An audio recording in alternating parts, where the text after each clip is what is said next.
When stars come out and skies turn deep, it's time for hearts to softly keep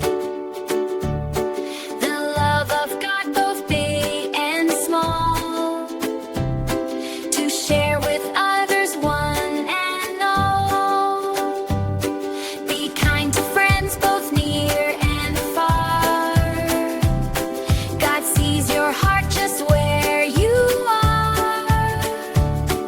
A smile, a hurt, a hug, a gentle word can spread His love through all the world.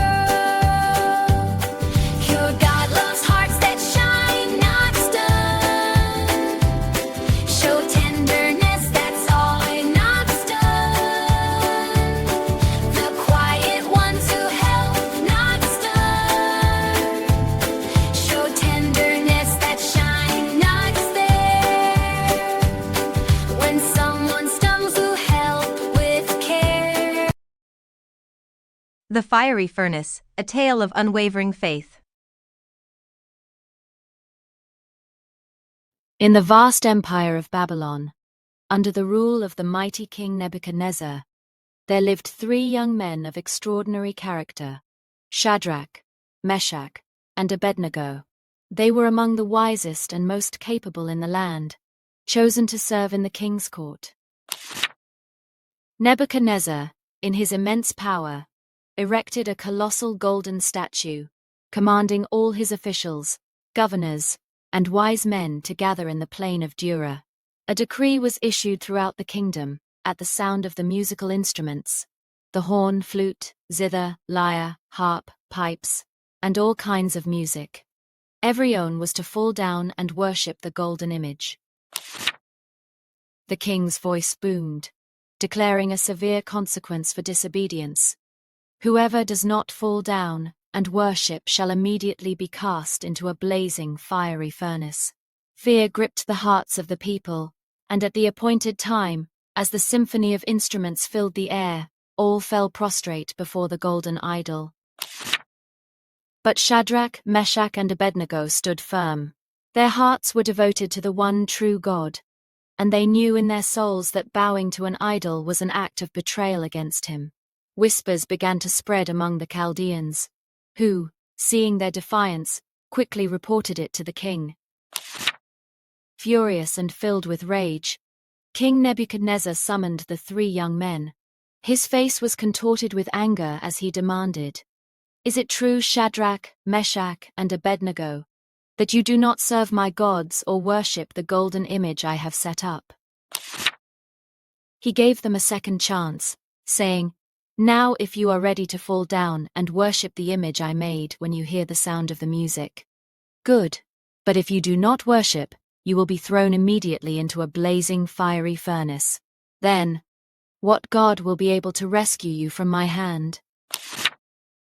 Shadrach, Meshach, and Abednego, with calm conviction, answered the king, "O Nebuchadnezzar, we do not need to defend ourselves before you in this matter.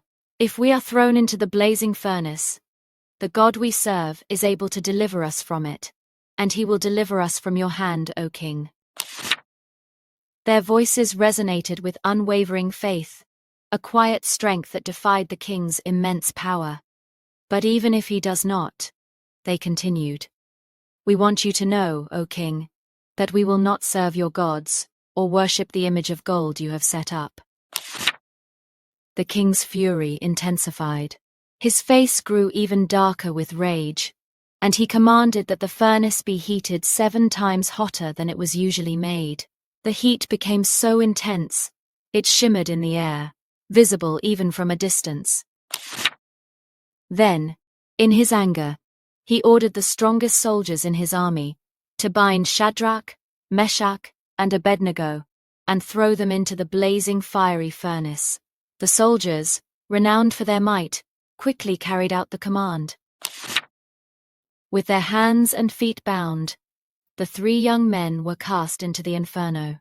The furnace roared, a monstrous beast of fire, its flames licking high into the sky, So intense was the heat that the mighty soldiers who carried them perished from the scorching fire as they approached the furnace's mouth. But Shadrach, Meshach, and Abednego fell, bound as they were, into the very heart of the blazing fiery furnace. The king and his advisers watched, expecting to see them consumed in an instant, a gruesome end to their defiance. Suddenly, King Nebuchadnezzar leapt to his feet in amazement. He turned to his advisers, his voice trembling with disbelief and awe. "Didn't we throw 3 men, bound, into the fire?" he asked. They replied, "Certainly, O king." The king's eyes widened, his gaze fixed on the furnace. "Look!" he exclaimed.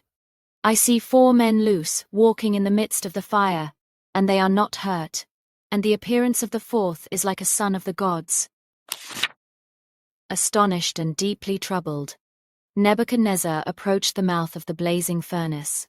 He called out, his voice now filled with a strange reverence, "Shadrach, Meshach, and Abednego, servants of the Most High God, come out. Come here!" And to the amazement of all, Shadrach, Meshach, and Abednego walked out of the fire. They stepped forth completely unharmed, from the roaring inferno that had consumed the soldiers who cast them in. The satraps, prefects, governors, and royal advisers crowded around them, examining them closely. They saw that the fire had not harmed their bodies, not a hair of their heads was singed, their cloaks were not scorched, and there was no smell of fire on them. It was an undeniable miracle, a profound display of divine protection. The king, humbled and utterly awestruck, spoke again, his voice filled with praise. "Praise be to the God of Shadrach, Meshach, and Abednego, who sent his angel and rescued his servants. They trusted in him, and defied the king's command, and were willing to give up their lives rather than serve or worship any god, except their own God." Nebuchadnezzar then issued a new decree to all the peoples, nations, and men of every language throughout his empire. Any people, nation, or language that utters blasphemy against the God of Shadrach, Meshach, and Abednego shall be cut into pieces, and their houses turned into piles of rubble, for no other god can save in this way. And so, the king promoted Shadrach, Meshach, and Abednego to even higher positions in the province of Babylon. Their unwavering faith had not only saved their lives, but had also revealed the power of their God to an entire empire. Their story became a testament to generations, a beacon of courage and steadfastness in the face of adversity. It taught that true faith means standing firm in your convictions, even when faced with the most daunting trials and the most severe threats. It showed that even in the darkest and most perilous moments, God's protection is absolute for those who trust in him completely. The fiery furnace, meant for destruction, became a stage for a miracle, transforming fear into awe and doubt into belief. The king, once filled with pride and demanding worship for his idol, had witnessed a power far greater than his own, a power that could command the elements and shield the faithful. The lesson echoed through the halls of Babylon: worldly power, no matter how immense, pales in comparison to the divine power that protects the righteous. Fear of man should never overshadow reverence for God.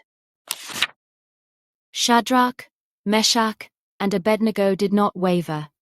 They chose integrity over comfort, faith over fear, and obedience to God over obedience to man. Their choice illuminated a path for all who would follow. Their story reminds us that sometimes standing alone for what is right is the most profound act of faith. It's about knowing who you serve and holding fast to that truth, regardless of the consequences. The blazing furnace proved to be not an end, but a powerful affirmation. It was a test, and they emerged not only unscathed but strengthened, their testimony magnified.